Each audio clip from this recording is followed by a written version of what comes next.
Yes, people. Welcome to another edition of the ManDem United podcast on Sarcasm City TV, brought to you by myself, Flawless Mr. Take Note, and I'm joined by a very I don't know the correct word to describe him right now. We was laughing literally before we went live. I'd say a slightly deflated Zeno, because he's laughing and smiling right now, but I'd say a slightly deflated Zeno. So Zeno, before we get into the football and everything, how you doing, man? My G, you know what I'm saying? Yo, it's Zeno. I'm depressed, you man.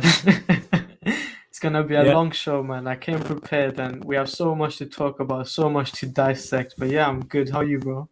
Yo, I'm blessed, man. I was looking forward to this still. You know what I'm Yeah, saying? you And missed a good game. That was a good game to miss nah, you.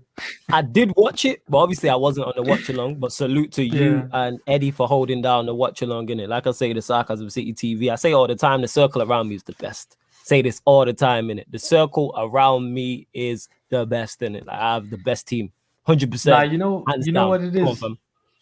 It's better I was on the watch long because if I had to watch that by myself, I would have been depressed. I'm so happy I had the chat to interact with, man.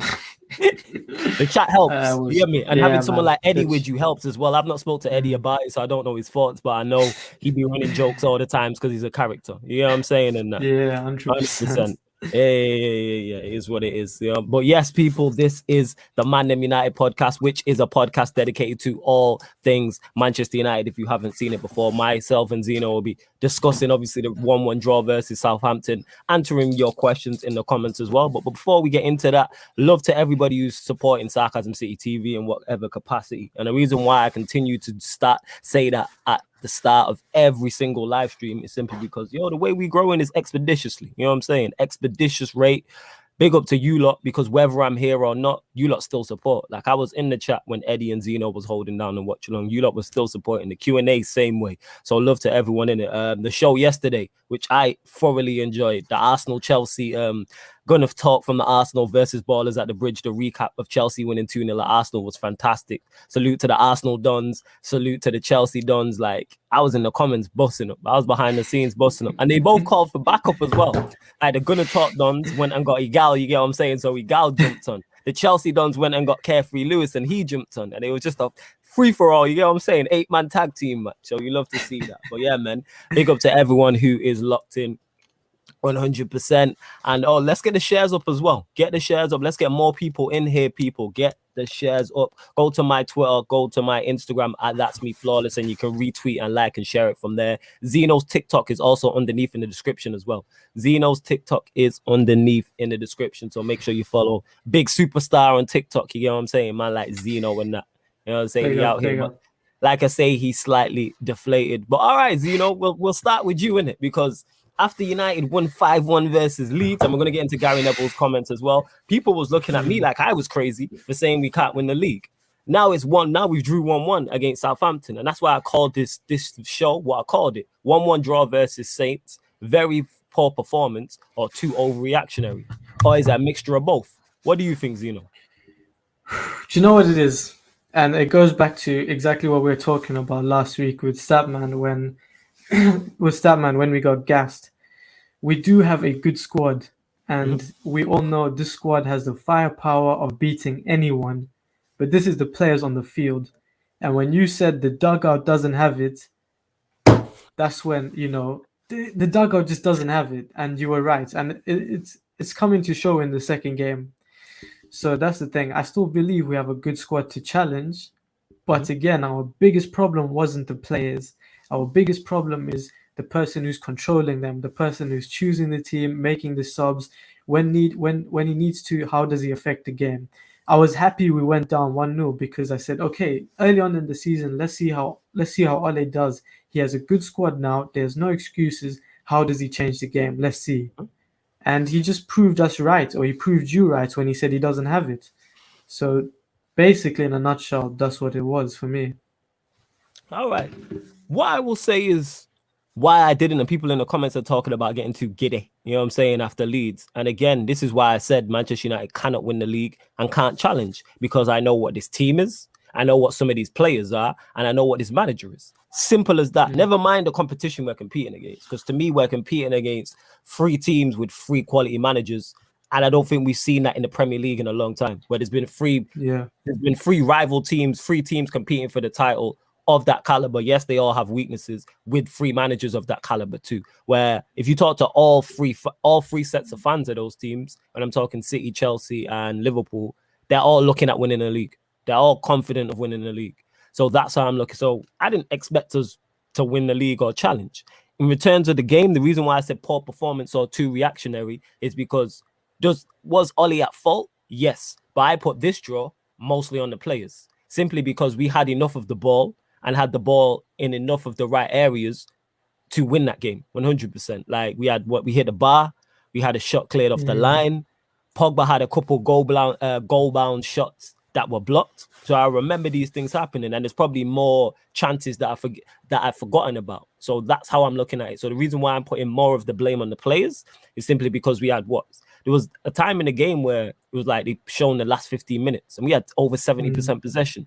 When you have over 70% of possession and you have the attacking players we have, and you're playing Southampton, a team I'm picking to get relegated, you should be able to break them down and create more. And we did create enough.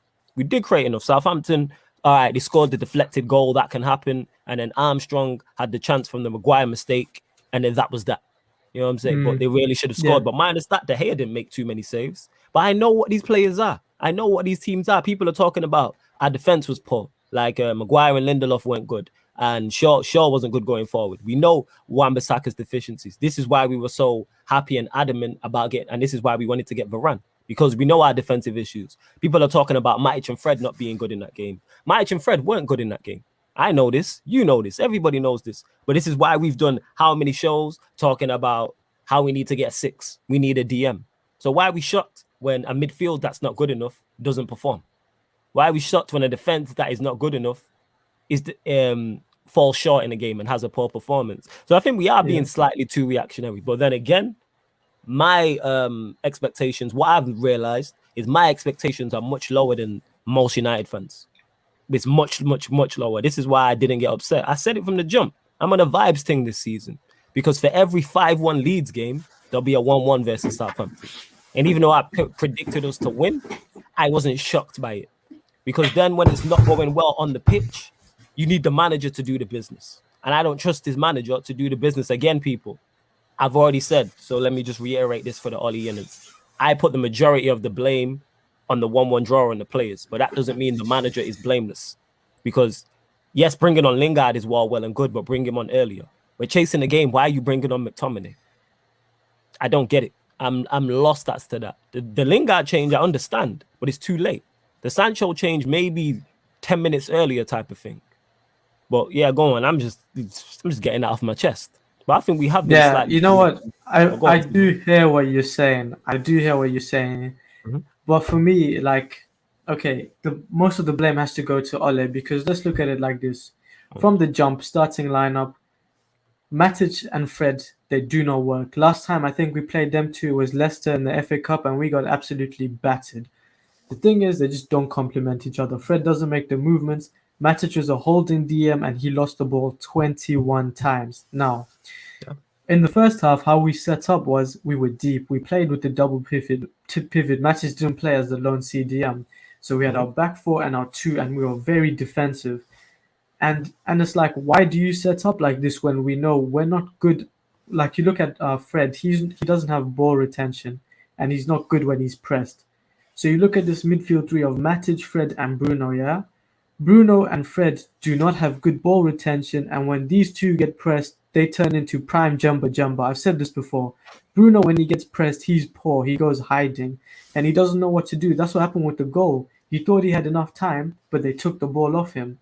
Whether it's a foul or not. Goal, I forgot. Who was it? It was Bruno. Oh, Bruno. Yeah, it was Bruno. Yeah, it was Bruno. Yeah. Fred played it out. Bruno took his time, and then they won the ball. Whether it's a foul or not, I don't know. And then Fred and Maguire just didn't close them down.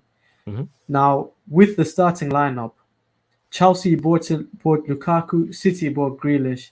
These men came in 2 training sessions maybe, and they started. We bought in Varane. Why aren't we starting him? If you're saying he only had a week, look at this. Jesse Lingard had COVID. He came back and he was ahead of Donny. Does that make sense? No. That's double standards now. He's contradicting himself. If we start Varane, We can play Matic as a lone CDM, and Fred can push up. That's how we started the second half, and look what we done. We done well. So this Ole guy, for me, he has more to blame because there's so many things he done wrong tactically that pisses me off. You look at the Scott McTominay substitution. If I'm Donny van der Beek on my life, the next day I'm going to Ole and I'm saying, "Yo, how are you putting this sideman in front of me? It's criminal. If you're chasing the game, what is McTominay coming on to do?" I agree with that. That And then substitution baffled me. Well, go on, get it off your chest. Keep going. and then with Lingard, yes.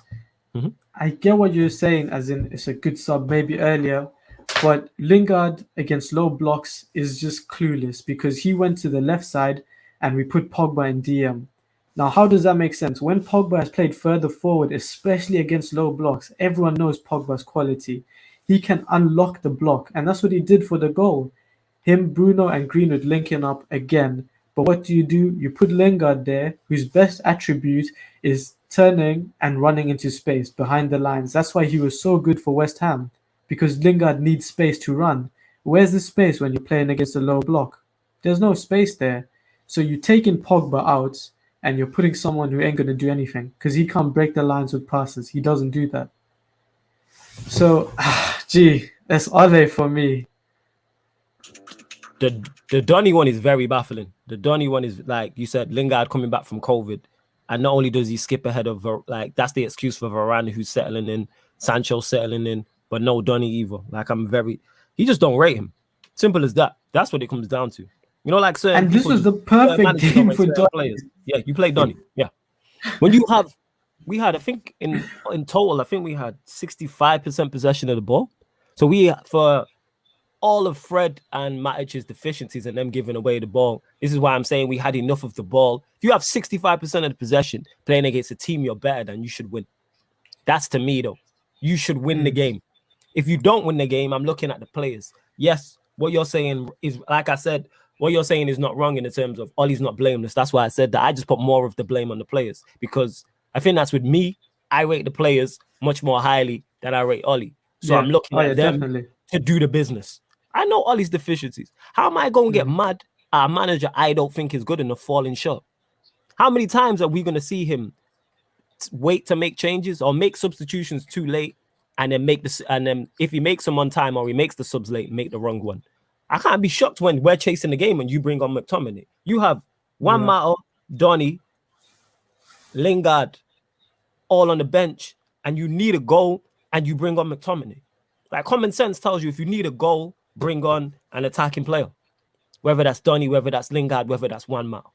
That's what common sense, the same way if you're defending and you're being defensive, you bring on a defensive player. If United were ahead 2-1 and he brought on McTominay, even though I wouldn't like to see it, it makes more sense, is what I'm saying. So that's how I'm looking at it. We will get to the comments, people, but obviously Zeno needed to get ish off his chest. You get what I'm saying? And he came on hooded up. You get what I'm saying? The reason why I'm deflated as well, the reason why I'm deflated is because, you know, for the watch along where we're talking to the chat and stuff. So for me, I wanted to watch the game again so we can give a fair assessment. You get what I'm trying to say? Yeah, so I watched the game again. And I was just looking and I'm so pissed off because we should have won that game. And even before the game started, myself and Eddie, we both said this team is good enough to win. So, you know, I do put blame on the players. Bruno was poor, Fred poor, Matic losing the ball 21 times as a holding DM. Yeah, that's terrible. Poor, Maguire poor. If I did that, sorry, I just want to say I'm a DM. If I did that, my coach would kick off. And I ain't no Premier League footballer in it. You know what I'm saying? Go on, carry on, fam. And then I think you see with Wan-Bissaka is poor, but once Sancho came on, they linked up pretty well and they had one good chance, Wan-Bissaka and Sancho. So that was good. I think people blaming Martial, I think it's just their agendas now. There's another certain French midfielder man can't scapegoat because he's doing his thing. But you see with Martial, is hiding the blame of Ole. That's the thing. Huh? You know, I hear exactly what you're saying. I hear exactly Martial, what you're saying. I watched. He had one chance. It was the header from, I think it was a cross or corner, but the header he's jumping backwards, and they had two defenders on the line plus the keeper. I don't think Cavani scores it in the first half. If Cavani plays, he doesn't score. I think Cavani. If Cavani comes off the bench, we win that game. That's the crazy Yeah, part. 100%. I think he 100%. comes off, but we will get to the you know how like me and Zeno had stuff to get off our chest because we 15 minutes in and we ain't even got to the comments yet. But we will get to the comments now. I'll run through Yeah, it. man. Big up Flawless says Daniel. Have you guys saw what Gary Neville said yesterday? Oh, we gonna get into Gary. Don't worry, we gonna talk about Gary Neville. You know what I'm saying? Because that's what you need in your life. And when I say that, you need people who will back you like that. You get what I'm saying? To the hill publicly. I just hope privately he's telling him the reals. You get what I'm saying? Like Zeno could tweet 100%. something out, yeah, and it's wild, like, and the take is wrong. You get what I'm saying? And everyone's on Zeno's case. I'm not gonna jump on that and tell Zeno publicly that he was wrong. Privately, yes, I'll be like, yeah, Zeno, you wilding with that one. You know what I'm saying? That's what true friends do anyway. So I Yeah, wouldn't that's what I'm expect Gary saying. Neville. Yeah, But I'm 100%. hoping that Gary Neville is telling Ollie the reals privately. But you know what the thing is? I don't think he is. I think he's telling him he's got Oh, a good job really? because he doesn't even see the other side of it. We'll get into it fully, but he doesn't even see the other side of it on TV. He doesn't hear nobody.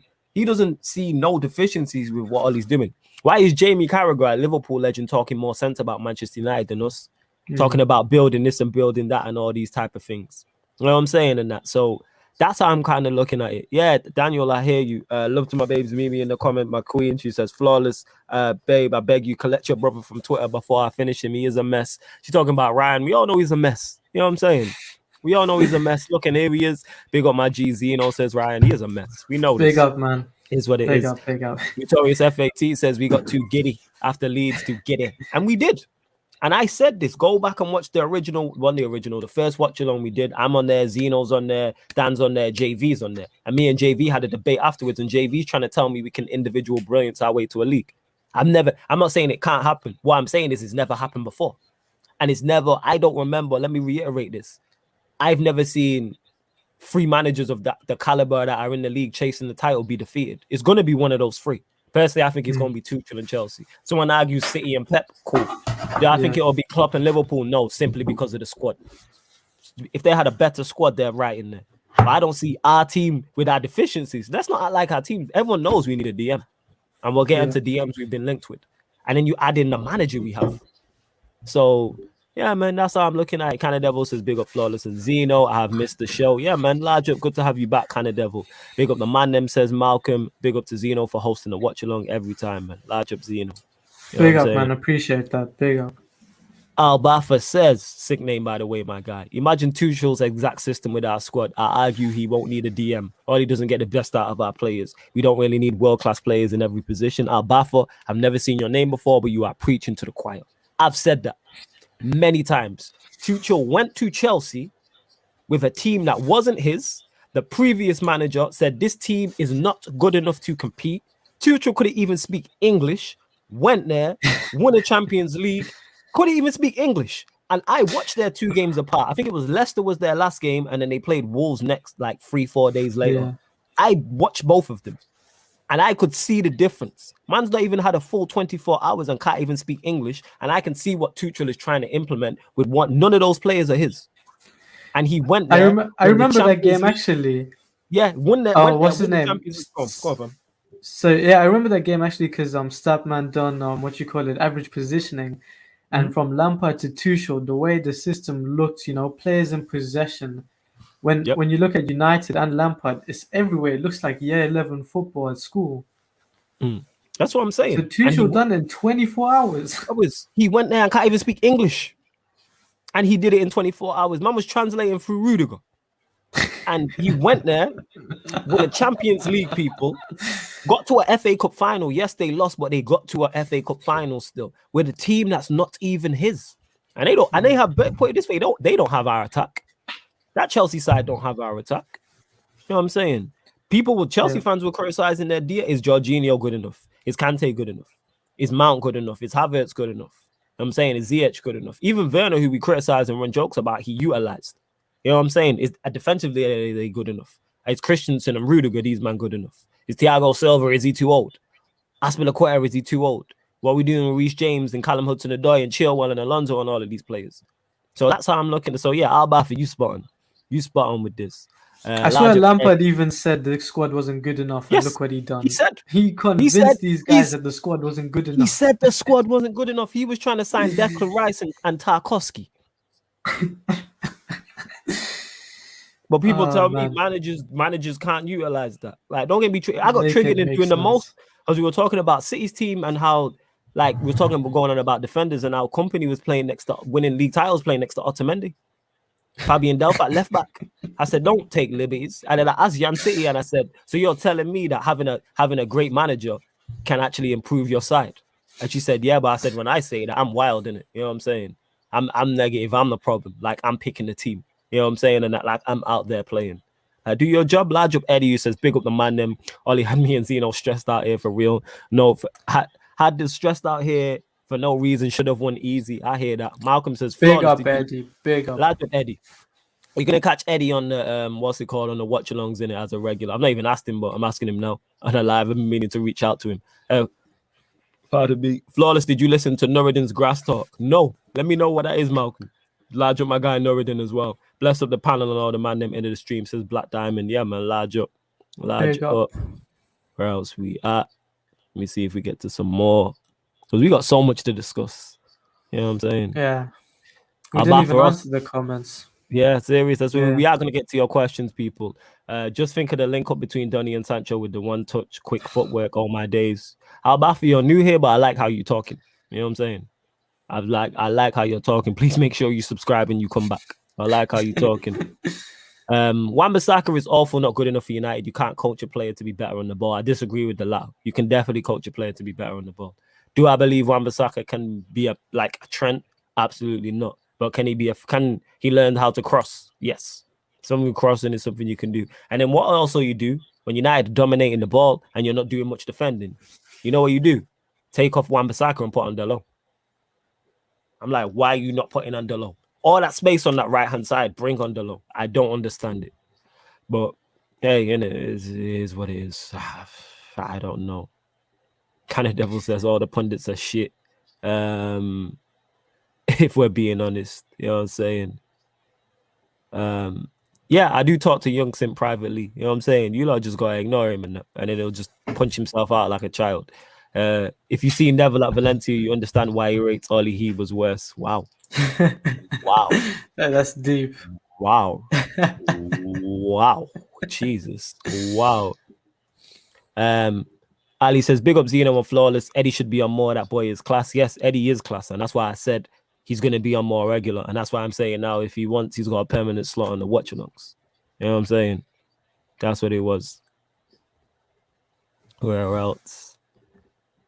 But Baz10 says, I agree you can build a system to cover deficiencies. However, the spine, goalkeeper, centre back, centre mid, striker need to be solid. I'm not making excuses for Ollie, by the way. I'm just saying the spine needs to be strong. I hear that. Now he's got Varane. Pick a centre forward. And again, I am not talking about United winning the league because I don't think even with a top manager, we're good enough to win the league. Challenge. I don't even think we'll challenge. I predicted us to finish 4th. Make that make sense. We signed Sancho and Varane, finished 2nd last season. I'm sat here telling you, yeah, we'll finish 4th. That tells you where I'm at. You know what I'm saying? I'm on a vibes thing this season. This is why I don't get upset. I don't get mad. The reason why I get animated and stuff is because then people look at me like I'm crazy when I say certain shit. And then we get results like this and everybody shuts up. Let us that have won 5-1. Comments would be different. Oh, see, we can win the league. We scored 10 goals in 2 games, did it there and all this and that. Well, you see the difference. I'm saying that this is why I don't get, in the words of Nuruddin, get too giddy. Because I know results like this around the corner. If we draw to Wolves the next game, it wouldn't surprise me. If we beat Wolves 4-0, it wouldn't shock me. If we lost 2-0, it wouldn't shock me. Because you don't know what you are going to get with this team. Because you know what this team is. I'm going to keep reiterating these 3 points. I know what his team is. I know what some of these players are. And I know what the manager is. So when we're unsung, we can blitz anybody. We could go to Wolves and batter them. If Sancho, Pogba, Bruno, Greenwood are unsung, we can annihilate any team in Europe when those 4 are unsung, as we've seen with Leeds. Batter them. But then we could go, if they're not unsung, and draw 1-1 or lose 1-0. That's my points on it. But yeah, Johan said... Like literally, last season we'd beat Man City and then we'd lose to Sheffield United. Like you said, it just doesn't make sense with this team. But that's what you see when the individuals turn up. We can punish anyone, but it's the inconsistency and it's not sustainable just relying on individual brilliance. It's not sustainable. Because you know who are the complete not. opposite from us, who are my favorites to win the league, Chelsea. They're the complete opposite to relying on individual brilliance. They're just efficient. Yeah. They're proper Yeah. German efficiency. Like, no frills. Yes, they have players who can produce moments of like individual brilliance when you have the attackers they have. When you have Lukaku, when you have Werner, when you have Havertz, Mount, Pulisic, Ziyech, Callum Hudson-Odoi, Jorginho, Reece James, Alonso, Chilwell. Like, when you have players of that caliber like that, yes, they can. But even against Arsenal, yes, there's no one player who stood out above the rest. It was just efficient, and that's what I think they'll go to. For those that remember the Mourinho Chelsea, that's what this team kind of reminds me of. Efficient, defensively solid, don't give much away, and have enough going forward to hurt you. And I'm sold on them. Like, I think they're very good. As much as it pains me to admit it, they're very good. But I gotta kind of back them, because if Chelsea don't do the business, City or Liverpool win the league, and I can't be asked with that. I'm tired of this shit.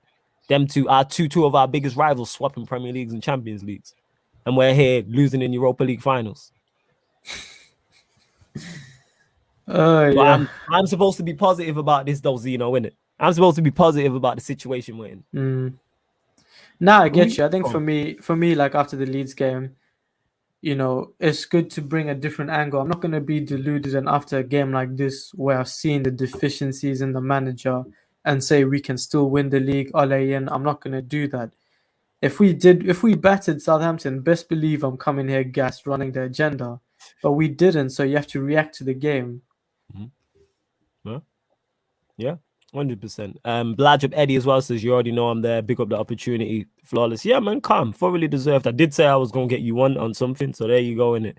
That time it's a simping ain't easy, my G. That's good still. Ryan always getting cooks, man, and it's deserved. Kind of Devil says, has Delo been on the bench? Yes. I think he was on the bench. Yeah. He was on the bench. I don't know about the first game, but he was on the bench against Southampton. Man United really need a good coach. Yeah, man, then we can compete. 100%. Then we could compete. 100. Jabada says, nah, Tuchel was just riding the honeymoon period. Yeah, he won the Champions League, but the draw was on their side, and they had Kante on a lot of luck. All right, so what's going on now then? Because they've won 2 out of 2. Yes, they've had favorable. So my question to you, Jabada, is when people say this, when is the honeymoon period over? How long's the honeymoon period? Because bear in mind, that's not his team. He came in, when did he join Chelsea? Was it January? Was it January? I'd like to think somewhere. I think it's after the window. I'm not sure. Okay, so let's say it's January, February. So that's January, February, March, April, May. So that's 5 months. And then they've added to Lukaku with it. So yeah, let me know when the honeymoon period is over. And you say the draw was on the side. Someone was telling me as well that it's a honeymoon period, but I'm like, if you watch them play, and if you watch with Lampard, and you look at the average positioning, that you just see a well-oiled system. That's not a honeymoon period. Honeymoon period is when Ole came in. That was a honeymoon period, because we were still a bit shaky. You know, the football wasn't great for 90 minutes, but we won, and the players were happy, and it was just a vibes thing. But then once that died, you could just see everything went left. Look at Chelsea with Tuchel. They're playing better football. The system is better. It's not a honeymoon period. But if you think it's honeymoon period, it's probably going to last another 3 years. Yo, it's a long, you know what? It's the longest honeymoon period of life. And like, kind of like when you get married and then you have the honeymoon. I hope if I ever get married, that my honeymoon period lasts 5-6 months in that. Because you have the honeymoon, 100%. Which is 2-3 weeks, and then you go to marriage life. So I'm hoping the honeymoon period continues on, and I continue to pick up trophies in that. Because you mentioned it, the average position map. Chelsea's average position map is always the same. No matter who's playing. City's is the same. Like, I've said this all the time. I use Liverpool and City as examples. No matter what 11 play, they play the same way. City's players play the same way. Like, there's a system, there's an input. Like, how come when it comes to United, people have to do videos talking about it, about our system? Why can't I just see it on the naked eye? I can see City's playing style on the naked eye. I can see Liverpool's playing style. I can see Chelsea's playing style on the naked eye. Why is it United we can't? Why is it always so complex and stuff like that? Why did we not play the same? Actually, I can't even say we didn't play the same way against Southampton, against Leeds, because I'm not seeing the average position map for both. I do like we was on the front foot, though. I do like that.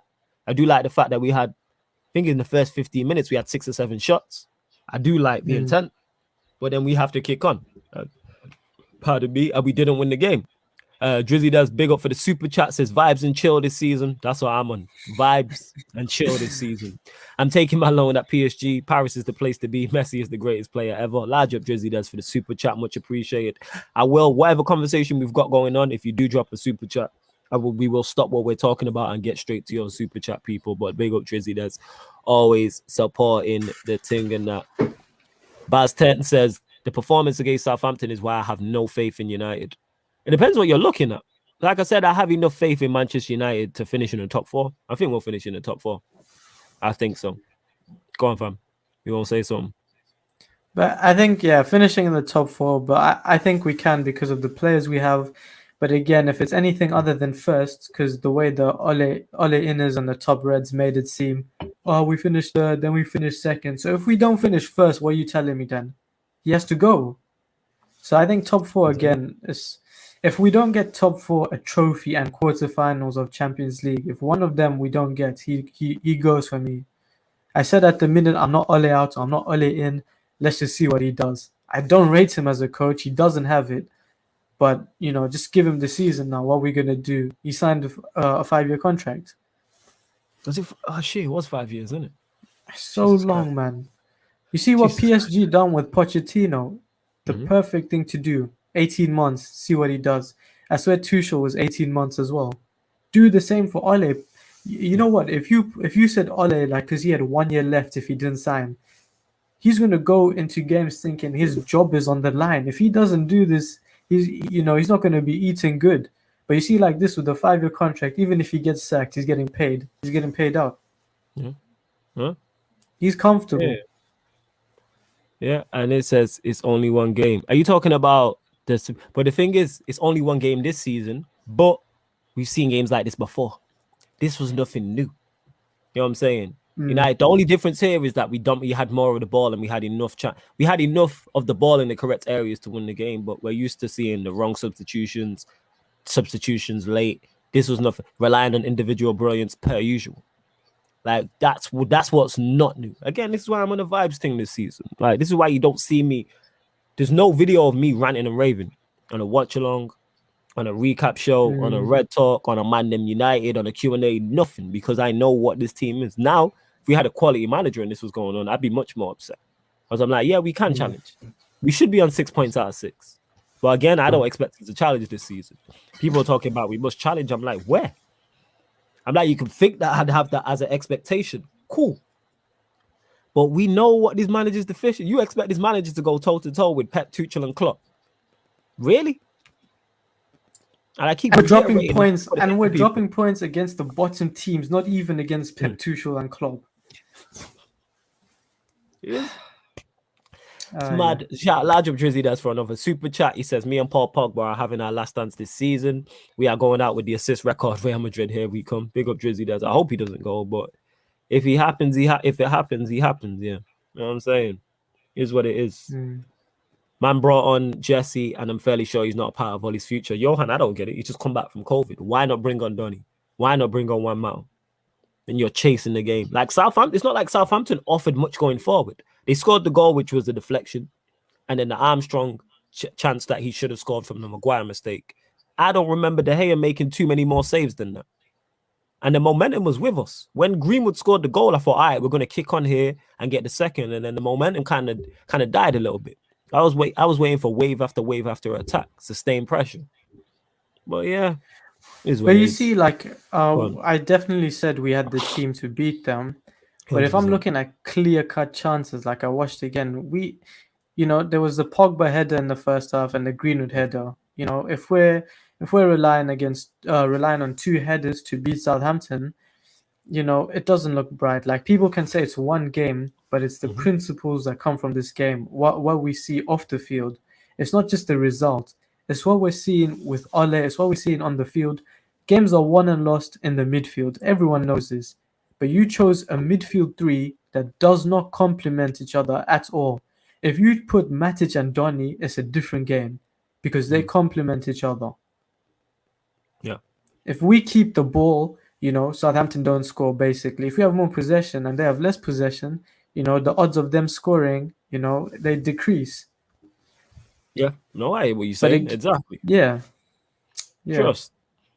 Well, again, we're talking about the manager. And again, yes, the team was good enough. That's why I'm like, yeah, the team was good enough to win the game. Tell me what Lindelof did wrong on Sunday. From what I remember, he didn't do too bad. He was Give him his decent. props. He was decent. Maguire was I think shit. It was Maguire Maguire. wasn't good. Lindelof was better than Maguire. You hear me? I'll openly admit that. Do I think either of them are good enough? No. But Lindelof was decent on Sunday. I think it was the one time where Armstrong got a corner out of him when he shouldn't have, when he was going down the line. Minus that, I don't remember Lindelof making too many errors or being bad. So yeah, man, like he was okay. But again, offensively, Southampton didn't offer much. It's not like we was being peppered or anything like that. That's all I would say. And the chances they got were because of us, being sloppy on the ball.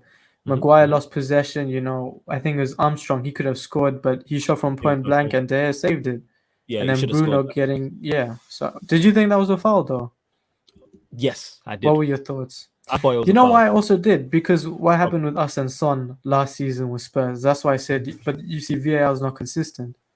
Son and McTominay had minimal contact.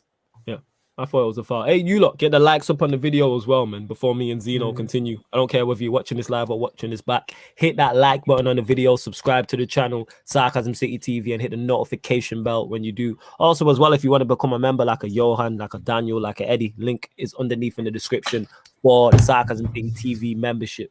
So that's how you can get on. And then you never know what can happen through that. Look at Eddie, became a member. He's been on the Q&As. Now he's a permanent fixture on watch-alongs. You never know what can happen, people. But no disrespect to Livramento, but a Chelsea reject was man of the match. His peak says Johan. He was good, actually, Livramento.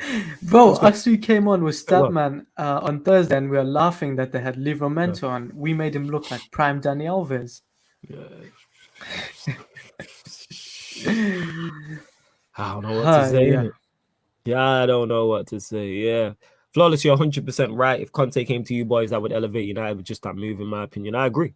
We're literally a good manager away from being able to compete. From me coming on here, actually, with chest and saying we're going to do some shit this season. Rather than just, vibes. Just vibes. They pressed us tough like we were from the wrong hood, couldn't get anything going forward. And even with that, them pressing us, we still had enough possession and enough of the ball in the right areas to compete. Like I said, Pogba had a couple shots blocked at point blank range. We hit the bar, one cleared off the line, the goal in itself as well. So that's how I'm looking at it. Jabada says Tuchel will be judged this year. Yeah, I get there's a pattern of so-called playing style with his team, but how long are the players going to follow suit? We'll see the cracks. The dip is coming. Yeah, they probably will have a dip like every other team, but it's not a so-called playing style. They do have a playing style. I know how Chelsea are going to set up before I see the team sheet. Zeno knows how Chelsea are going to set up before we see the team. Pep literally done an interview. Pep done an interview before the Champions League final, and he broke it down, and he still got banged. He still got beat, but he knows how it is. So if Pep knows what Chelsea are going to do, it's not a so-called playing style. Tell us what ours is. That's what I'm trying to wait. And Tuchel, like I said, has been here 5-6 months. Ollie's been here 3 years. Is it 2.5 years? I don't even know how long he's been. I just know it's a long ass time. Is this his second full season? He came 2018, December 2018. All right, so that's 2019 to 2020, then 2020 to 2021, and now he's in the 2021 to. So this is his third full season he's going into. Yeah, third full season. Yeah. Okay. All right. So we'll see. So yeah, I think the players will follow suit simply because it's working. If it stops working, they will. They've just won a Champions League. Let's not overlook that. They're first or second favorites, according to most people, for the Premier League. I have them first. The general consensus is between them and City. That's what I'm hearing. When I ask most people, one of those two teams get named. I'm putting it this way. I know who I'd rather be. I know who, as a Chelsea or United fan, I know who's more optimistic. And it ain't us, look. Talk to a Chelsea fans are gassed. Momentum's with them. They're gassed. But we'll see. Third place and FA Cup this season. I think that's the best we can do. And on top of that, that's with a favorable draw. That's with a favorable draw in the FA Cup or League Cup. And if I don't see us finishing top two. I think we're in a fight for third. If we finish third, I think we had a very, very good season, or one of the three above us had a bad one. Like Tuchel fell off. or Pep fell off and had a bad season, or what's it called? Liverpool Or with Liverpool, yeah, injuries. or Liverpool had injuries or something like that. Here we go. Ron Yeah, man. says, Man United legit have no style of play. We legit play. We legit, I don't know what the middle of that means. Too reactionary in how we play. I believe if we play a back three, we might just play better. Just my view. Potential. Yeah, it's we potentially could 100% with the back. I do like the back three. I like the diamond also. I like the 4-3-3. We have options to play. I mean, we have players to play different formations. It's just utilizing them and picking which games. I didn't really think the formation was a problem. It was more you don't It's need the two players. instructions you give to the players with the Yeah. formation. Because we played Fred and Matic in the first half, they played more as two DMs. Second half, they come out, you push Fred forward and Matic as the lone six, and you push our back line up. And look, we get the goal. So it's your instructions. Like, people look at five at the back as defensive. It's probably one of the most attacking formations. It's the instructions you give to the players. Like, you guys see Pogba playing left wing on the formation sheet before the lineup, but he plays inside. He's not going to be a left wing. It's the instructions you give them. Instructions thing. Facts. See, and look, Daniel's here saying I'm gassed. There's nothing to complain about. You're a Chelsea fan. Gassed. D'Angelo says great coaches make players look good. Dead coaches make fans think they're bad dead players in the team. Look how Chelsea was when Lampard was there compared to Tuchel. Point exactly. My point exactly. I like the diamond. Remember Leipzig at home in the Champions League 5-0. There's a place for it. That's what I'm saying. Not every game, but do I believe there's a place for that formation during the season? Absolutely. Sometimes three, sometimes a flat four, sometimes three at the back, sometimes a diamond. Why not switch it up? Should we have a primary formation that we use? Absolutely. I believe we should, and I believe we should. But that doesn't mean you can't switch up from time to time. Like if we are playing Chelsea because we spoke on him, why not match them and switch to a back three? If we did that, it makes sense. Fully understand that. Fully get that whatsoever. But Zeno, I know you had notes. You know what I'm saying? So let's get into it. What notes did you have? Or have you spoken on them already? Let me see. I think we pretty much mentioned it with how we played. See what I'm saying? Zeno hella what's going on, fam? Literally, like, because I watched the game again. Starting lineup poor. You know, if you start Varane, there's no need to play a double pivot. You know, you get Fred pushing up because Varane, you know, he's good enough that he doesn't need two defensive midfielders to cover him. So again, there you have to blame Ole. And then again, it's contradictory of him to not start Varane if you're going to play Lingard, who had COVID, because you look at Lukaku and Grealish, 2 training sessions, they came in, the transfer was done in a day. Look how long it took Varane. And these men played games after 3 days, you know. So for me, I blame Ole Moy. And the subs again, why are you bringing on McTominay? It doesn't make sense. And I don't know what it does for Donny, because this was a game for Donny. These guys pressed us. Fred can't handle the press. Bruno can't handle the press. Donny, Pogba, these men are press resistant. Yeah, these guys have good ball retention and they have the good link-up play. If these men are pressing us, Pogba can dribble 2 people by himself. Now imagine he gets to a layoff to someone with Donny. We can progress further. So yeah, I basically covered everything, but I wanted to know if people wanted to do what do you call it, rating the players. We can do that. If you know what we'll do? End of the show. Player ratings. Before we close out the show, remind me, we'll do at the end of the show, and we'll do a player ratings. 100%. That should be good. That should be a good segment of the show. Flawless. If United played 3 at the back, who would you play? With everybody fit in an ideal world, I'd play Maguire, Varane, and Bailly. But we know Bailly can't stay fit, so I'd play Lindelof. Probably would I go Maguire centrally, Lindelof left, and I go Varane right sided centre back. I'd play those 3. But then you got options, because then you could play Varane left, Maguire through the middle, and Wan-Bissaka as a right sided centre back, and then play Dalot as a wing back. So you got options. That's what I'm saying with the back 3. Who would you play as your back 3? The back 3, I'd play Maguire, Varane, Lindelof, because Lindelof in a back 3 looks so good. He done it before.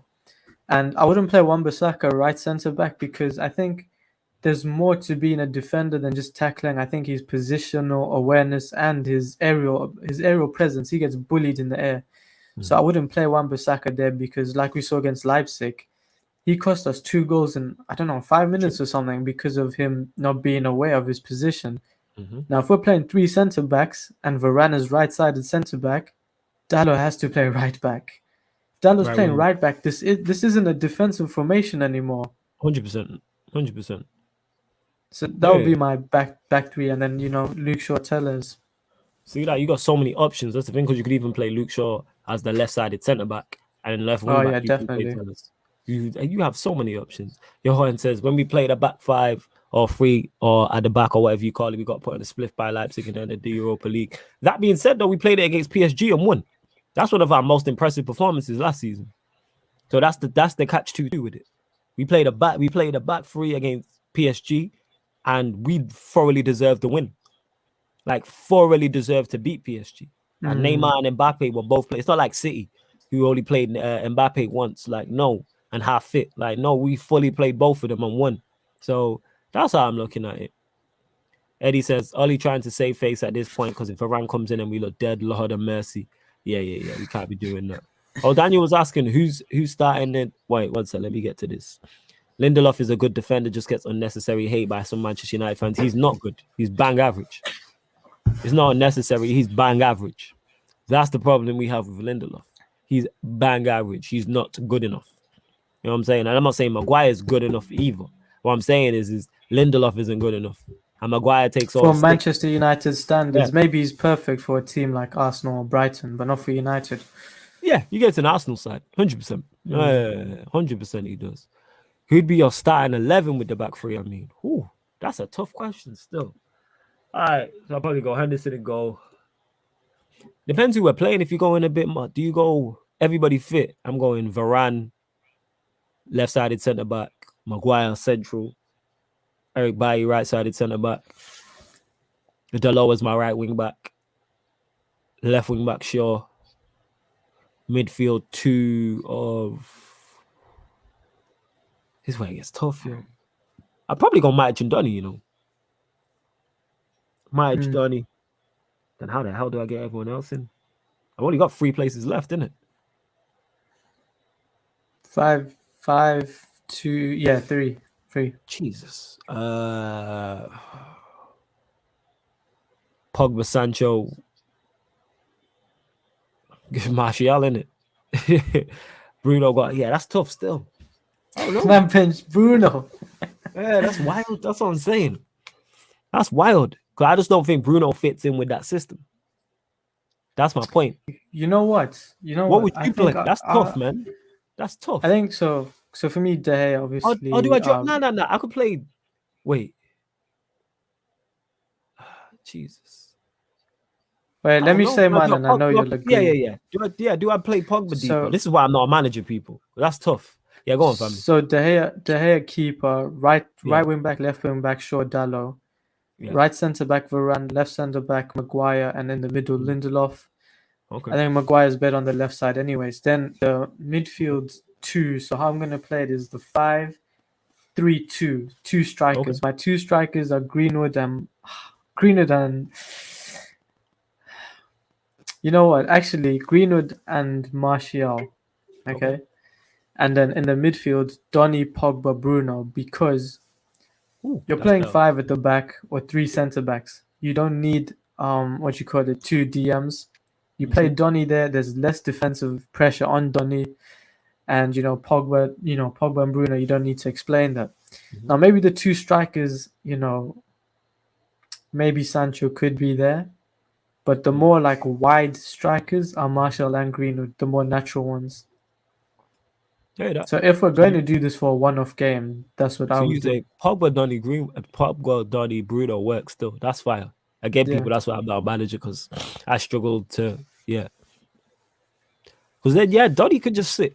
You know what I'm saying? You could have Donny just sit, because he's good enough on the ball. And then have Pogba, Bruno slightly higher. It was right central midfielder, left central midfielder, and an actual central midfielder. Because you have an extra defender in there, so you don't necessarily need a DM. Exactly. Then you can play Greenwood and Martial up top. Or Greenwood and Rashford, or Martial and Rashford.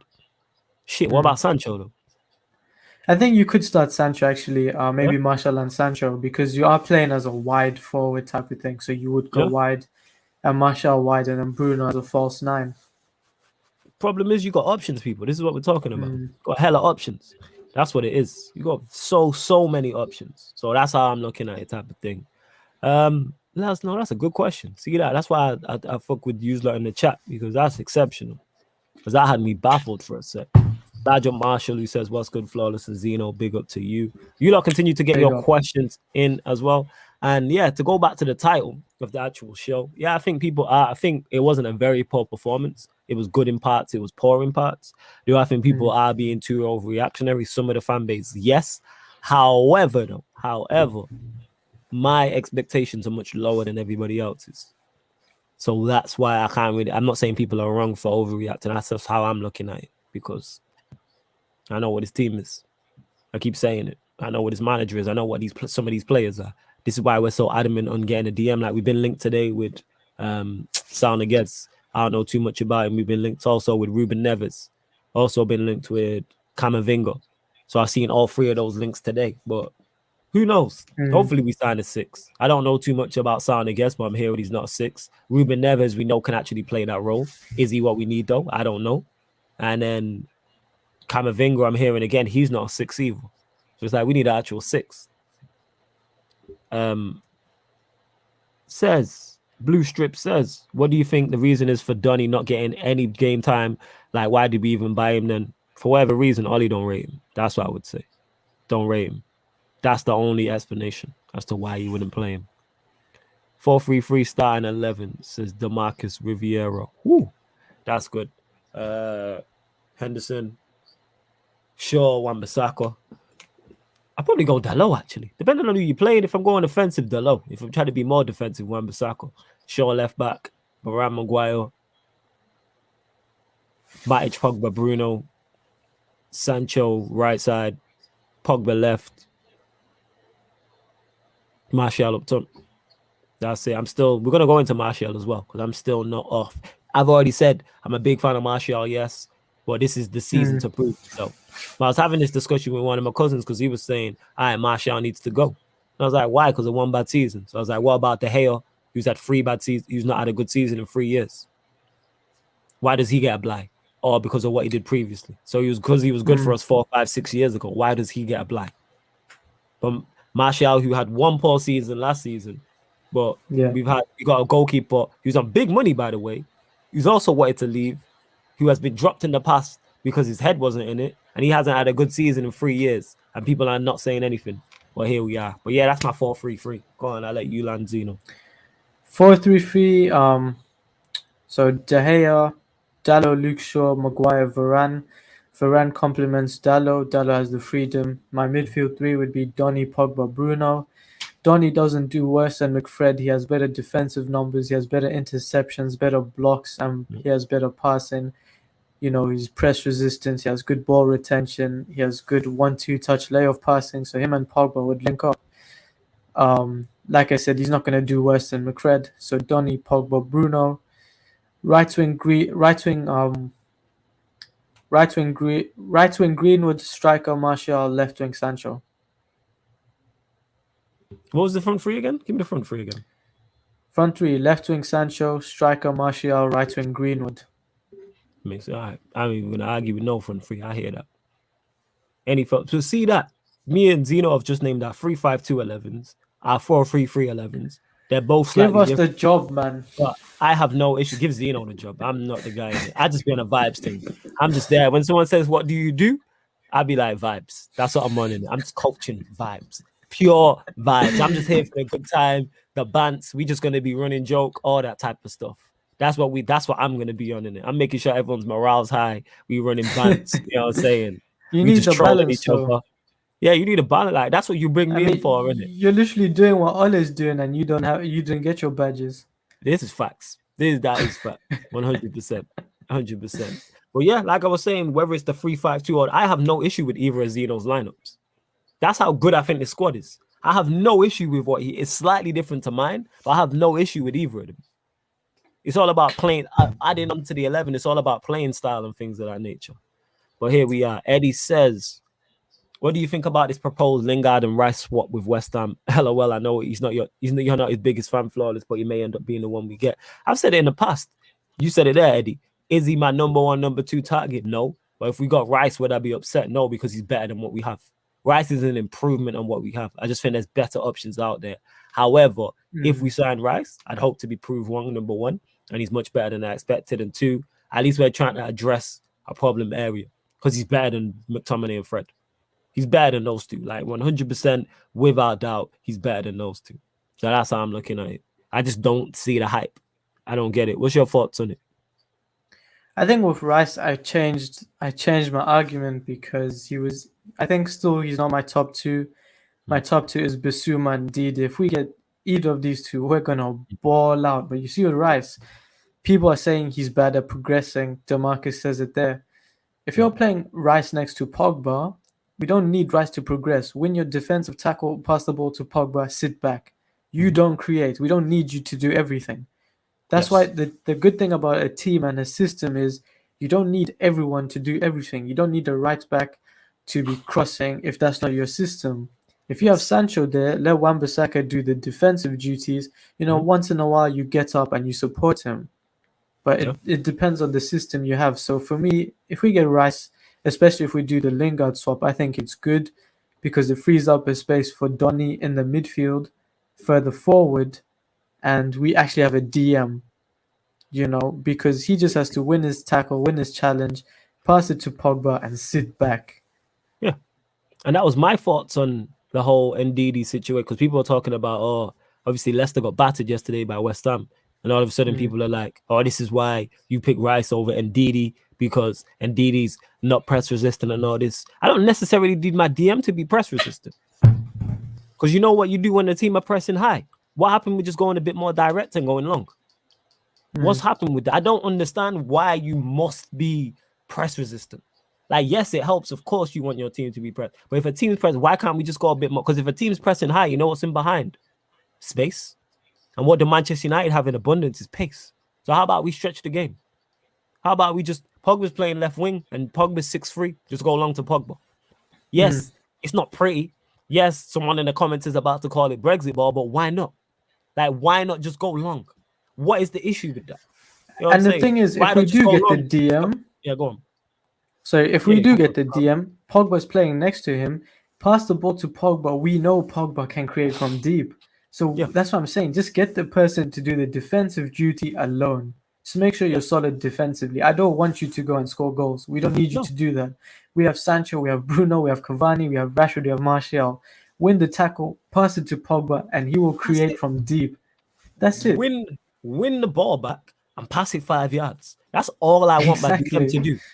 Not everybody has. People are talking about, your DM has to be good defensively, but then also good press resistant and be able to spray 40-yard passes and be able to ping it to the left winger or the right. No, win the ball back and it's cool. Because one thing, we defensively, we actually need help. You know what I'm saying? People talk about our defensive issues, put Ndidi in there.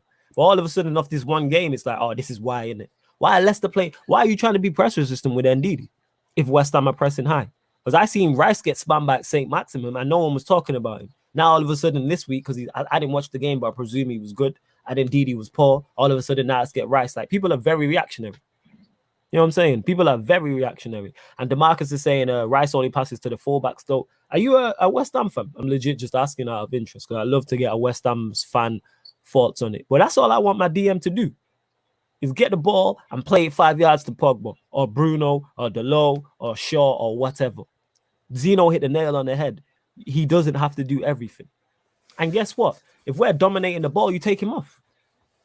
You sacrifice your DM. Like, surely. Unless we're down to 10 men. Yeah, that's a fair point as well. But again, it is what it is. But yes, would I take Rice? Yes. Is he my first choice? No. Similar to the manager. Like, for instance, Conte isn't my first choice. But would I take Conte? Absolutely. 100%. DeMarcus is saying Rice is bad at progressing. I've not seen enough of him. But when I watch him, I don't see a £100 million player. I don't see an £80 million player. I don't see a £60 million player. Like, I don't get it. His price tag is obviously, what you call it? It's just overpriced because of the British tax. It's just inflated. Yeah. Large up Carefree Lewis as well. You know what I'm saying? My dongle, subscribe to my brother right there. Ethan says, bro, we need some press resistant midfielders because none of our midfielders are. I'd say Pogba's press resistant. I put And him in that Donny. mix. I'd say Donny's press resistant. Valid point. Imagine a Donny and Ndidi double pivot. Tell me that couldn't work. Ndidi and Donny couldn't work. Because the thing is, Ndidi and Tillemans works. You know why? Because Tillemans is press resistant. Why was nobody talking about Ndidi not being press resistant up until yesterday? This is the argument. I've never seen this on my timeline ever. So clearly it works. Have Leicester not finished 5th back-to-back? Have they not won an FA Cup? So Ndidi and Tillemans works, but Ndidi and Donny couldn't work. Very valid point, Zeno, about Donny. But here we are.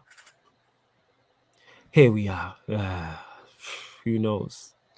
Zane says, if I see Flawless violating Declan Rice, we're taking it outside, but bless up the ManDem still. I even violating Declan Rice. I'm just saying that I'm not sold on him like everybody else. I'd take him, though. If United were to do a swap deal for Lingard, he improves our first 11. So I'll take him and be like, okay, I hope I'm wrong. DeMarcus says, the thing is, Rice is ultra defensive. We have Varane now. Cool if it was Lindelof, I would get it. We need a DM that's defensive, though. We need a DM that's defensive. But Zeno hit the nail on the head. If Ndidi and Tillemans can work, Ndidi and Donny van der Beek can work. I'm just saying. But then, like this, DeMarcus, you're saying Rice is ultra defensive and we have Varane. Why don't we play Donny van der Beek DM then? You're getting a DM to be defensive midfielder. If that's not the case, then play Donny. Yeah. Play Donny, Pogba, Bruno. Yeah. I still think Donny, Pogba, Bruno works, though. In a back three, yes. Maybe not in a 4-3-3, but a 3-5-2, yeah. And DeMarcus is saying I'm not opposed to that. Zeno, maybe you should manage. You might have to hand in your CV at United, you know. I actually want to get into coaching, I'm not going to lie. I think you should. Like, I'm not even just gassing you. I think you genuinely should. You know what I'm saying? And when you get a big job and you need a vibes coach, shout me in it. You know what I'm saying? Yeah, man. Man. We'll take over the Premier League. This is what I'm saying. Ole has such an easy job. All he has to do is pick the right lineup. And we're doing this on a show. Yes. We're doing this on a show. Man. Yes. And you're halfway across the world. We're across the world from each other. And even we're managing to figure out how this kind of works. And I ain't no football guru. You know what I'm saying? I ain't no football expert. Let me just put that out there. I'm just here giving my opinion. You know what I'm saying?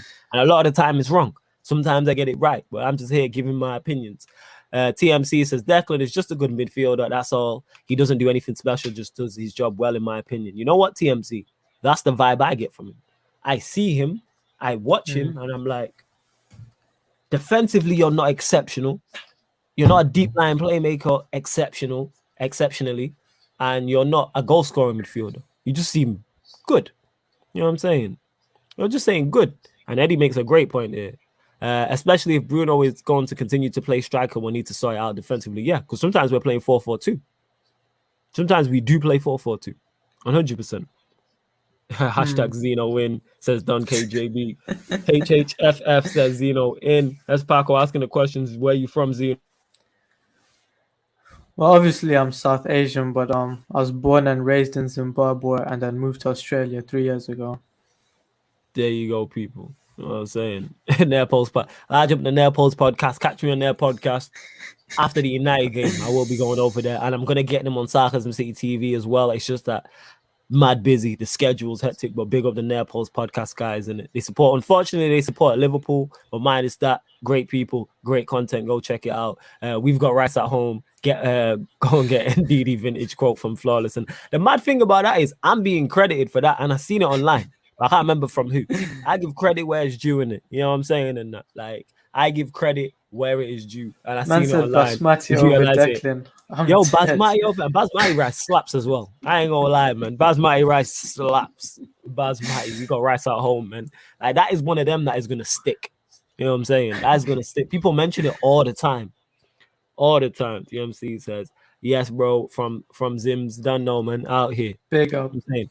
We international everywhere, people. From the panelists to the chat, to people in the chat. See, Ollie Yen is blasting Donny as not being good enough, and they trust Ollie's decision. Donny's never had 3 games consecutively, for fuck's sake. I agree with you, Black Diamond. Let's find out if he's good enough. The only way we're going to find out if Donny's good enough is to play him. We've seen Fred. We've seen McTominay. We've seen Matic. Now play Donny, and let's see if he's good enough or not. And if Donny plays and he's not, then you know what we do? Go and sign a DM. Go get a Rice. Go get an Ndidi. Go get a Neves. Go get someone we've not heard of. You continue to bring new players in. Teams do that. Liverpool did it with their manager. Look at from when they won the league title in 1990 all the way to 2020 or whenever they sacked managers along that period until they got to Klopp. City did the same thing until they won titles before Pep, but they were looking more dominance. They were looking to win back-to-back league titles. They found Pep and they did that. Chelsea are the only one who they'll chop and change, but again, that's their model and it brings them success.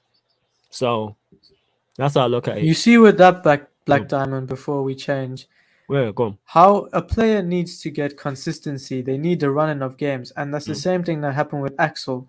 If you're going to play this guy and then not play him for another 10 games or give him 3 minutes, how is he going to get match fit? How is he going to get used to the style of the play? The same thing happened with Fred. When Fred came in and Ole got the job, Ole didn't use him as much. Ole played him 5-10 minutes and then the odd FA Cup game or Carabao Cup game until Pogba got injured and he had no other option but to play Fred. This is when the McFred thing started. Once Fred got 10 games in a row, he was looking quality. Fred and McTominay were looking good. Fred was looking so good. I don't know where it went wrong down the line, but that's what you need to do. Give a player a running of games. If you don't give them 10 games in a row, how are you going to determine that they're not good enough? But even when Donny makes the cameo, he's still getting a contribution. His debut, he scored when we lost 3-1. Every time he comes on, he's changing the game. And he's being subbed on with 2 minutes extra time. Be serious, man. Yep. 100%. And Ryan says, Zeno, when did you become Ollie out? I think Zeno's just like, yeah, go on, I'll let you answer because you spoke on this about you're more not Ollie out because you don't think he's going anywhere. So you're just like, all right, let's see what go on this season. When did I become Ollie out? It was 2019 against Rochdale. I think for me, that's when I lost it. I know so many United fans I was talking to. Pogba came back from 2 months injury and he had to play Pogba against Rochdale. And we went to penalties. That 16-year-old, the brother had the GCSE exam the next morning. GCSE Doddy. Yeah. And managed to play Pogba, a World Cup winner, and we still couldn't beat them in 90 minutes. And then for me, that's when I realized he just doesn't have it. Yeah, you know what's mad? That's exactly the game I became Ollie out. The exact same game. Man played Pogba in a double pivot, injured, at home to Rochdale. And then he got injured for another 2 months after. Because we played Arsenal the game before that, I believe, when we drew nil. I think Scott McTominay scored a bag and Aubameyang scored. 1-1. Yeah. Where else we at? Don KJB says Ollie just doesn't seem to have any imagination or intellectual curiosity to figure things out. He's too simple-minded. Pep, Klopp, Tuchel, Nuno, now maybe Conte are thinkers. I hear you. He's not on the level of any of those managers. And I don't even rate Nuno that highly, but no, he's not. Absolutely. Don KJB also says Ollie is emotional and reactive, not pensive and proactive. He doesn't try to solve the mousetrap. He just pretends it doesn't exist. Very naive for a Man United level manager. That's a good comment. Yes, that is a very, very good comment. I hear exactly what you're saying with that, with not being proactive. I say that not playing on the front foot, which we have done in his defense. We've done that more in the first 2 games this season. And if we continue, I think we'll win more games than we lose. But even with proactive, it's like the subs you make. Football is like chess when they make the subs. Villarreal, they made their 3 subs in the Europa League final. What do? Wait till the 100 minutes. And then you take off Pogba for Dan James. And you keep on Rashford. And you take off Greenwood, who is a better player. So, is what it is, Ollie only wants Rice and Rice only. So the talks of Camavinga, Salniguez and Neves will only rumble until the transfer window closes. He would rather trust McFred for this season and try getting Rice next season. That's if he makes it to next season.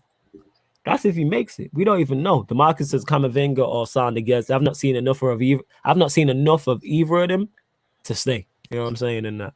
So I'm not sure. What are you saying? You maybe have seen more of both of them. Saul is a baller. Saul is a baller. If you're gonna get in a player, you get in Saul, but he's more progressive. So that's my problem. He's not a 6. He's more progressive. With Camavinga, if you're getting him as the only transfer, I think it's just a miss because he's a transfer for the next 3 years. That's when you play him in the next 3 years, not right now. And he's not a DM. Like the way people should look at Camavinga is like Pogba. Yes, he has the ability to play DM because he's a professional footballer and he has the attributes. But where do you get better use from him? Playing him further forward. That's not what we need right now. So I get Saul obviously because he's what you call it. He's older, more mature, and ready to play, but he's more progressive anyways. So we still have the problem of who do you play him with? We have so Yeah. many eights, we have so many tens. The problem Yeah. is they don't have anyone to play next to. Yeah. 100%. I get what you're saying. Hey, let's get the likes up, people. Continue to share this. So let's get more people in there. Just under 40 watching ManDem United podcast. Myself and Zeno on Sarcasm City TV. Go to my Twitter and Instagram, and that's me, Flawless. And then you can just retweet and share it, or click the share button actually on there. Share it to your Twitter, Facebook, Instagram, WhatsApp groups, WhatsApp status, etc., etc. But we'll see. Yeah, Wahab asked me again, Flawless, are you more of Sal Neves or Sal Niguez? I've not seen enough of Sal Niguez to say. I do like the idea of Neves, though. I just like the fact we're being linked with DMs, but I don't want, like Zeno was just talking about, an 8/6. Go and get a 6. Go and get Rice and Didi, Neves. Go and get an Achu. I don't want no 8/6. You know what I'm saying? And Espaco says, Flawless, where has Wayne Mold's been? Since I'm shout out to my done. Wayne, single in a sec. Shout out to my Don Wayne. He wasn't well, that's all it was. But he's back tonight. He's on the Sarcasm City members Q&A on Twitch tonight.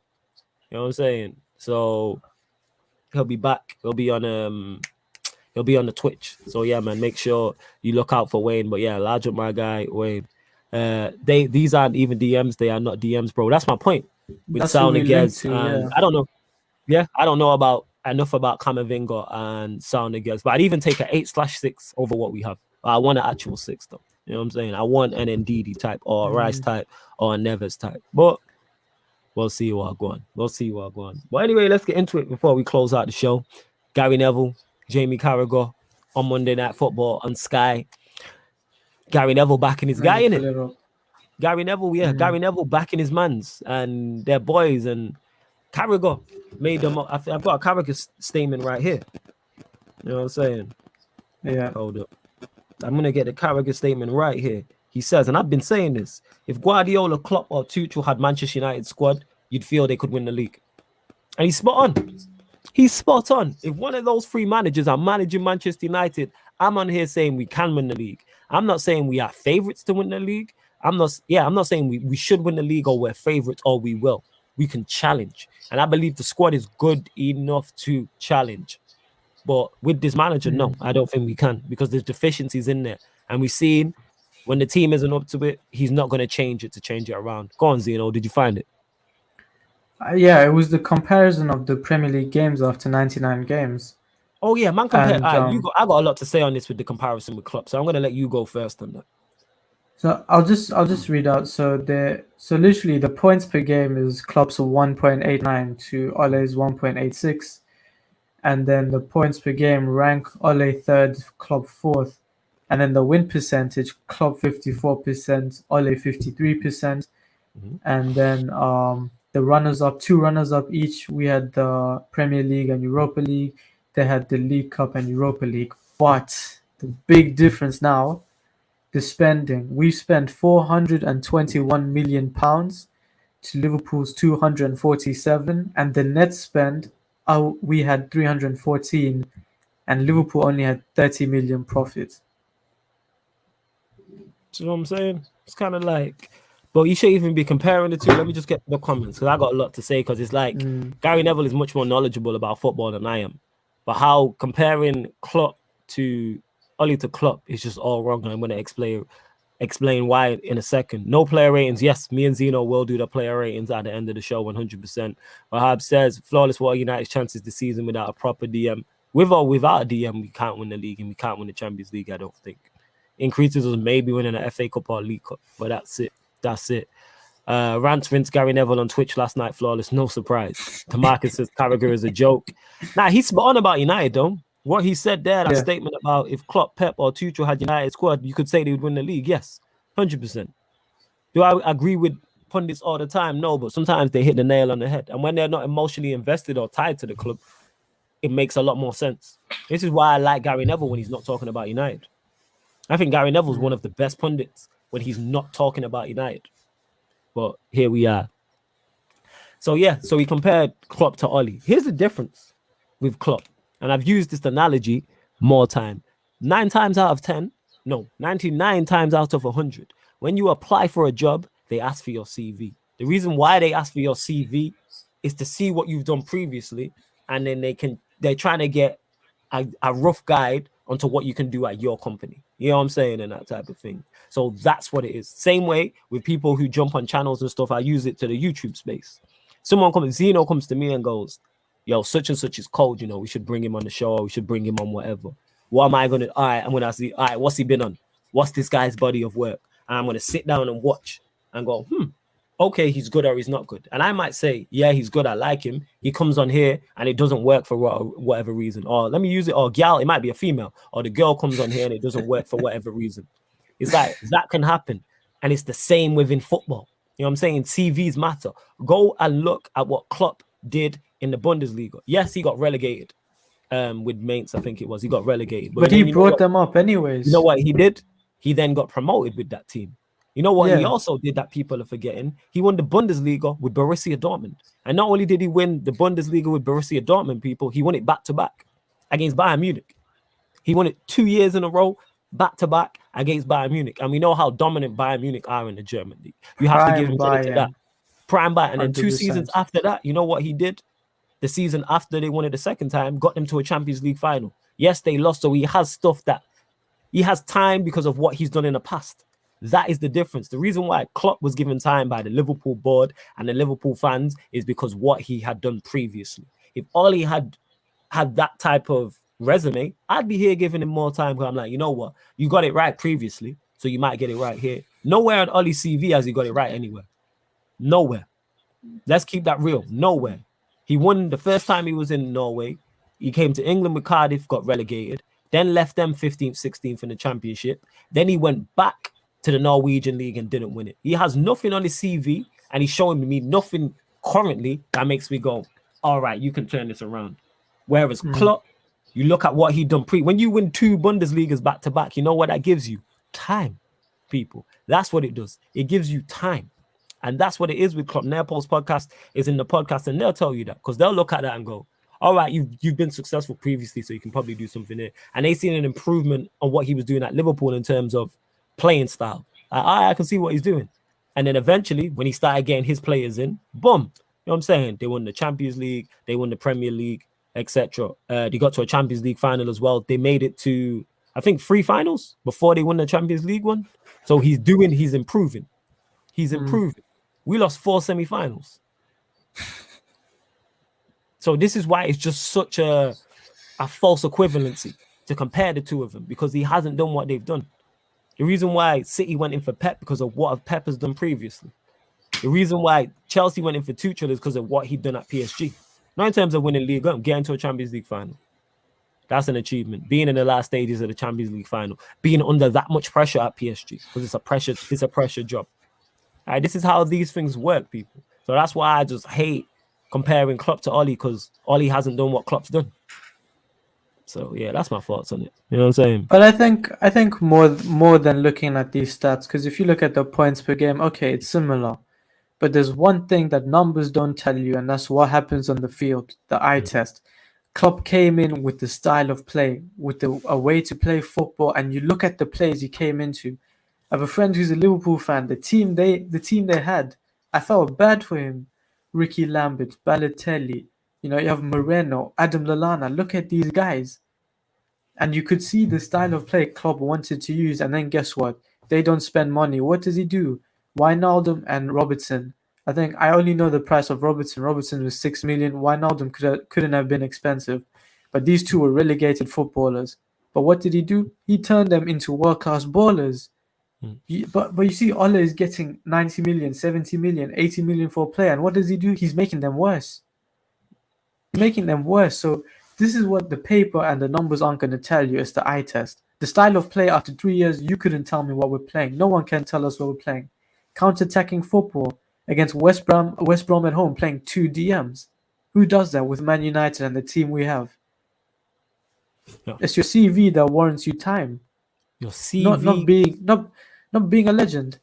Yes, it's your CV. And people always like to say, "Oh, we gave Fergie time," and someone, Black Diamond, mentioned it. Fergie had done things previously on his CV He broke Celtic and Rangers' mold grasp on the title. That record still stands to this day. We did this on a previous show where I checked and looked back, and the last team to win the Scottish League title that wasn't Celtic or Rangers was Aberdeen in the 80s.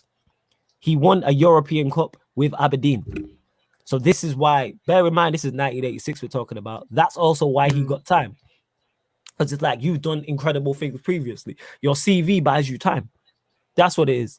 If Zeno goes to another channel and he's like, all right, let me jump on your channel, they're going to say to him, all right, what's your body of work? And then he can show him his body of work on this channel. And then they'll look at it and go, all right, you've done well, you've done good numbers, you know your stuff, you know what you're talking about, people fuck with you, you have a fan base to the dirt, you have a solid following, etc. All right, let's bring you on.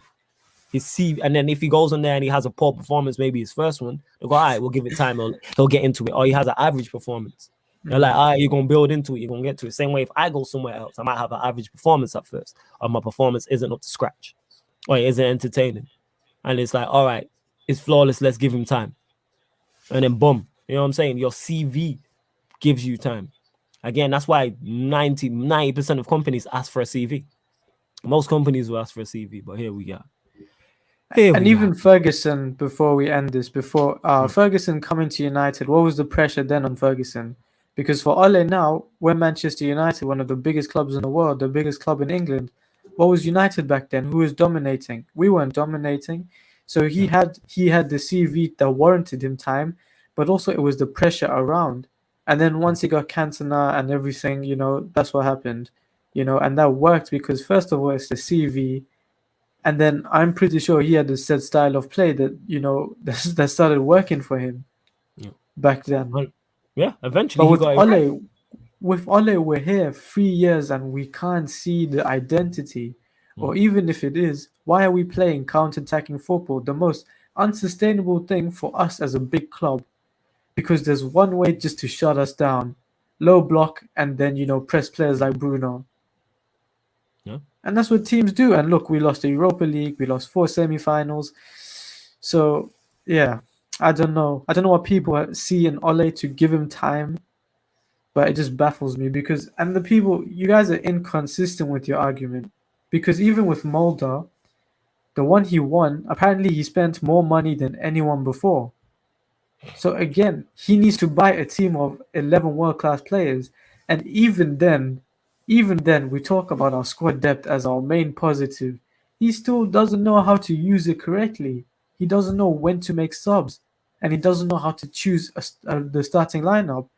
It's all about people he likes, not who's doing well. Now, if you guys can, I would want to speak to an Ole and tell me what they see. Because I think it's more of an emotional attachment. No. Yes, 100%. 100%. But yeah, all right, let's do it since you wanted to do it, Zeno, before we go player ratings. So yeah, we'll run through it. Pull up the squad. Yeah, pull up together. I do remember the 11, obviously. It was De Gea in goal, Wan-Bissaka, Shaw as fullbacks, Lindelof, Maguire, Fred, Matic, Bruno, Greenwood, Pogba, Martial. That's what I'd say. And the 3. And before you pull it up, people on Martial, yes, it is his final season. He has to deliver. And the reason why I'm not getting on his case because it was his first game back in 5-6 months is his first start. So I'm waiting. Second game, third game. All right, let's get you up to speed and let's get you on it. That's how I'm looking at it. But yeah, go on, Zeno. All right, so De Gea in goal, what we saying? Yeah, and you guys also comment what your rating will be, and then maybe we'll change it. Yeah. So De Gea, I think a 6 is fair. I don't remember him making any mistakes. Yeah, I think a 6. He didn't get tested. It was just an average game. Tested. And he made a good save from Armstrong as well. I'd say 6. Yeah. All right, we'll go Wan-Bissaka first. Better than Shaw for me. Yeah, defensively okay, as you expect from him. I don't remember him getting ripped or anything like that. Offensively, he didn't offer too much going forward. So I'd say 5 for Bissaka. He was okay. He was average. He was average, yeah. I think Gineppo did have a field day, not gonna lie. Gineppo was running riot down that side. I'd say a 5. 5, all right. Because also once Sancho came on, you could see they linked up properly. And when you put your numbers, put the player next to it as well. So if you put a 5, put the player next to it, just so we don't get confused. Lindelof? He was okay. Again, I I'd think probably say 6. If 6 is average, 6 or 5. yeah. All right, do we compromise and say 5.5? Okay, yeah, we can go 5.5. Yeah, I thought he was. I don't think he was Yeah, bad. five and a I half. don't think he was exceptional. Yeah, You know what I'm saying? He's probably the best out of the back four. You know what I'm yeah, saying? because the goal came from Maguire's side. Yeah. All right, Maguire. He has to be worse. I'm gonna say 4. Yeah, I think that's fair. I think 4 is fair for Maguire. Man is saying Lindelof 6, Lindelof 5. That's why he went 5.5. Flawless 10, large of Danish. 3 Maguire saying I'd say I'm yeah, not because he made disagreeing with that. because he made the mistake for I'd say 4. Mm, I did because I didn't think he was good. I'd say 4. yeah, and the thing Alright. is, you can agree that Maguire and Lindelof, they don't complement each other. But the mistakes he made, being sloppy on the ball, not closing down defenders fast enough, that has nothing to do with your partner. Yeah, that's on So you. you can't blame Lindelof. Yeah, Slab and Eddie saying Maguire, Slab gets a yeah. 4. I'd say 4. Mm, All right. Sure. sure, 4. You reckon Shaw If we was get worse than the same as Maguire though? Wait, what Because did we Shaw give didn't offer anything Wan-Bissaka? going forward. We gave Was Wan-Bissaka Wan-Bissaka 5? 5. We gave Wan-Bissaka 5. Because defensively solid, but offensively not good. Whereas I remember offensively, Shaw didn't make, you get me?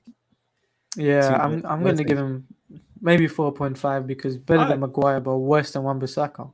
Okay, that's fair. 4.5. All right, this is where it really gets good. Nemanja Matic. 3. Can't lose the ball 21 times. As a holding DM, I agree. 3. Yeah, 3. Like, you can't do that. Then And you you have to just give get Fred a mid. 1. How bad was Fred? Yeah. How about let me see stats because Statman posted on the numbers. Let me check it.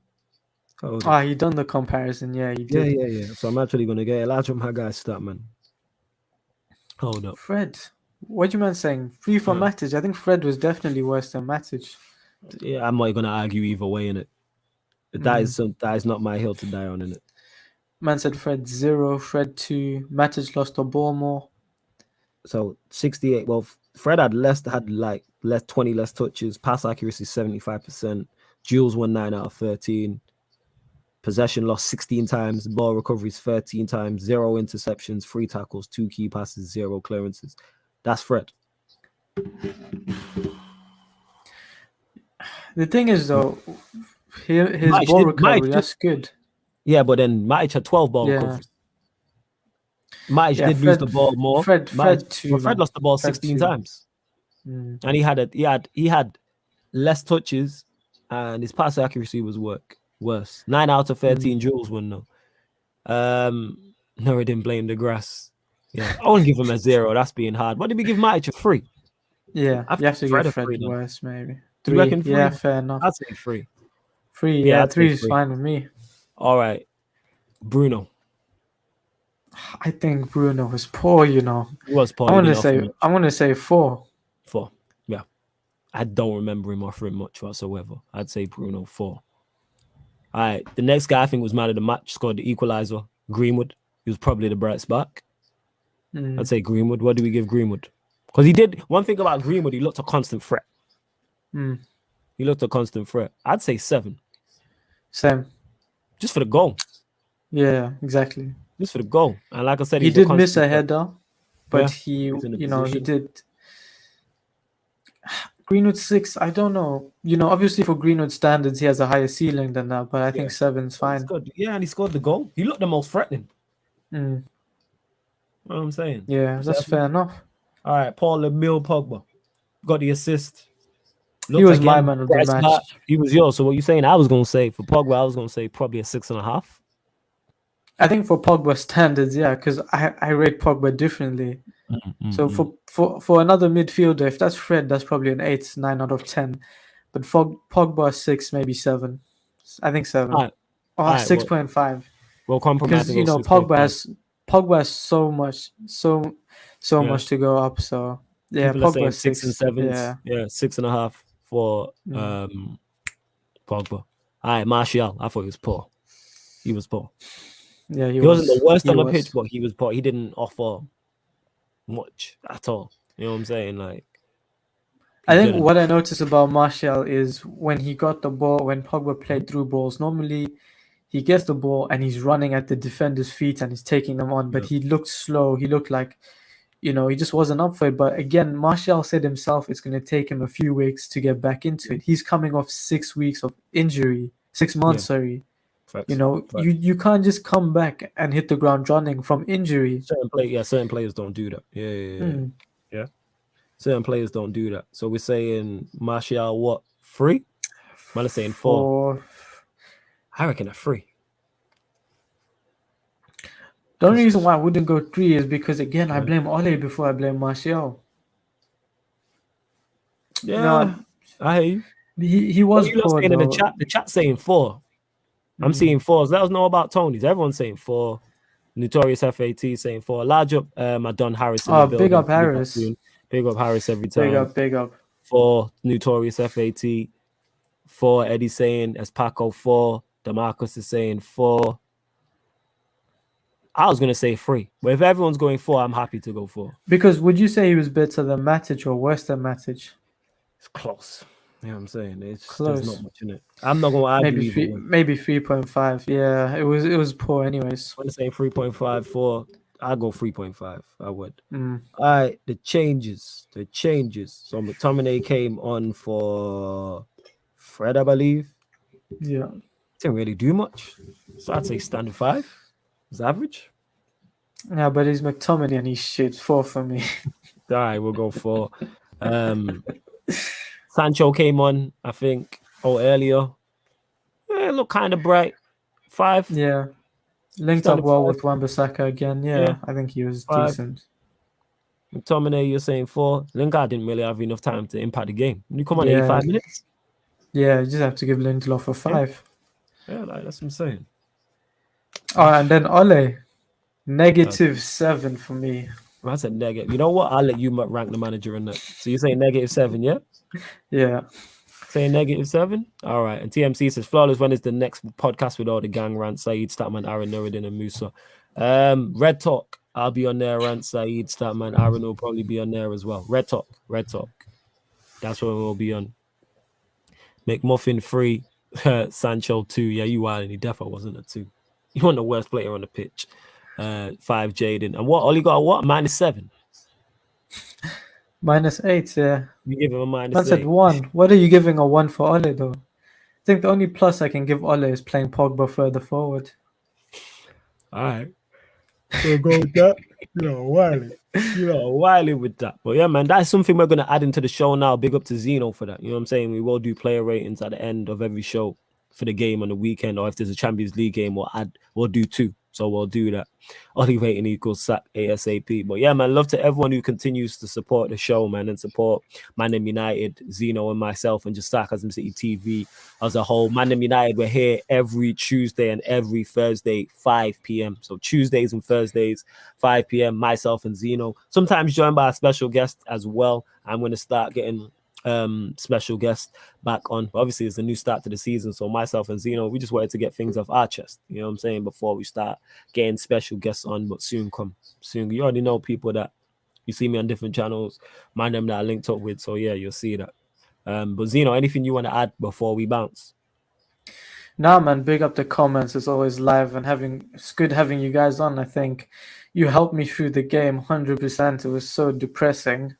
And this was a good therapy session. I'm not going to lie. I needed this. I was waiting for this. When the game ended, I told Eddie, yo, I can't wait for this Tuesday podcast, man.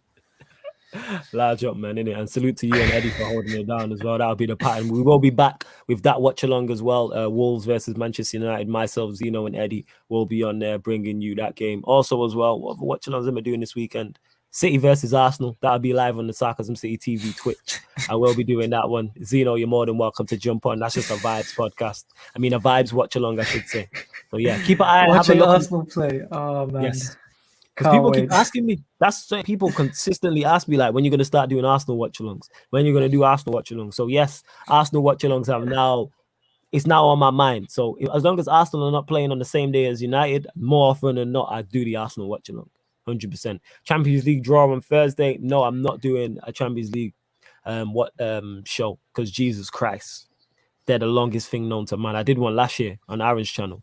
Man was all there 2.5 years later. I think it's still going on We'll now. end up talking about it on the show Yes. anyways later But we'll on that talk day. about it. So Yes. yeah. We'll definitely talk about it. If it's on Thursday, it'll be early on Thursday. So we'll talk about it on Thursday's show. That's what we'll do. 100%. But yeah, man, love to everyone who's locked. Please make sure whether you're watching this live or watching this back, hit the like button on the video, share it across all the socials, and subscribe to Sarcasm City TV. It's road to 4K. And when you subscribe, please make sure you hit the notification bell as well. Link is underneath in the description for the membership. Xeno's TikTok is also underneath in the description. And you might want to listen to this show. You might want to, man, calm. You might want to listen to this show on an audio-only platform. So you might want to listen while you're at work, while you're driving, while you're cooking, while you're cleaning, in the background while you're dealing with your kids, whatever, while you're jogging, exercising at the gym, whatever you're doing. SoundCloud, Spotify, and iTunes, a link for those are all underneath in the description as well. And wherever you listen to podcasts, you can find it. But yeah, man, and we hit over 50 likes as well. Salute to you lot. We're back tonight. The Sarcasm City TV members Q&A. So we'll have a few of the members on. That'll be on the Twitch, but I'll go live on the YouTube. Shameless FC on Lewis's channel at 9 p.m. as well, discussing all Premier League. But yeah, man, love to everyone who's locked in. And this has been the ManDem United podcast on Sarcasm City TV. Thank you very much.